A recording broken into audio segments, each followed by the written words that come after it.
And Jurassic World Fallen Kingdom continues to break new ground, already the fifth highest-grossing film worldwide. The sequel to 2015's Jurassic World opened internationally earlier in June, making $430 million around the world. Jurassic World introduced younger moviegoers to the Jurassic Park franchise 14 years after the original trilogy was completed. Attempting to break down the impact those movies have had on pop culture, we're joined now by Zac Ashmore, co-owner of Golden Triangle Comic-Con. He'll be here monthly to nerd out with us here on Sunrise. Zac, good morning. Thank you for being here. So excited about this segment. So let's talk Jurassic Park. Do you think that the success of Jurassic Park has come because the first one was such a great film, or do you feel like it's just great storytelling across the board with all of the movies? What do you think? Well, in my opinion, it's a little bit of both, right? The first film was such a groundbreaking success. It was groundbreaking in the cinematography, groundbreaking in the storyline, groundbreaking in the special effects, of course. It was a spectacle. Absolutely. I remember when that movie came out. It was 1993. I'm about 33, 34 now, so I was about 9 years old when that movie came out, which is weird that a 9-year-old would know much about a movie that was rated R at the time. Right, yeah. But that's one of the interesting cultural impacts we'll get into a little later. The first movie was such a groundbreaking film in and of itself that it spawned the two sequels, and then 10 plus years later, now we have these other two sequels. Jurassic World, which was somewhat of a remake, or I think what they call it is a soft reboot, right? A soft reboot, yeah, exactly.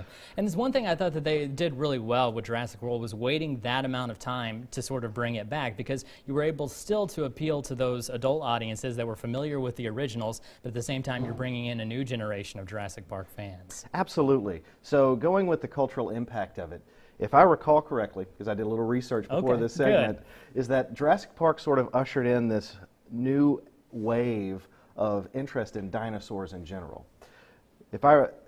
When they did the movie, no one had thought of the T-Rex walking the way it did. Before then, the T-Rex walked like Godzilla did, right? And after the movie, when they saw that it didn't, the way that it moved and the way the velociraptors moved in the movie, it really reignited a whole new interest in paleontology and dinosaurs. I remember being a kid being just blown away by dinosaurs and totally into them.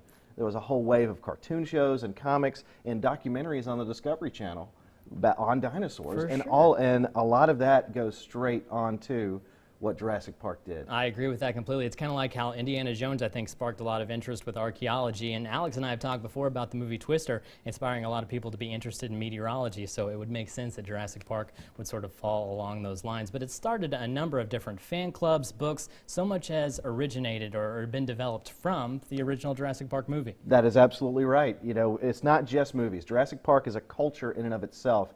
Being, I guess, embedded within the geek culture myself, I can tell you how big it is. You would be surprised how many people have such a love of the Jurassic Park culture. Now, there are people who have fan clubs where they dress up Jeeps to look like the Jeeps from the movies. Really? They just want to drive around in Jurassic Park Jeeps? Not just that, but they go from convention to convention, showing off their Jeeps and letting people take pictures with them. That's very cool. And that shows the interest, too, to invest that amount of money, because I'm sure that's a costly thing to do. Really quickly, any predictions on the future of Jurassic Park? Do you think there's going to be another 3 movies? Do you think just another one to finish out this trilogy? What are your thoughts would be best? Well, based on how Hollywood culture is these days, everybody wants a franchise. So I predict that they're going to at least do one more movie. And if the movies continue to be as successful as they are, I see no reason for them to stop. Yep, or maybe even go to a prequel phase. We could see about that. All right, thank you so much, Zac, for being here. I appreciate a good start to our nerd segment. Absolutely. Looking forward to having more of these. I like it. Let's send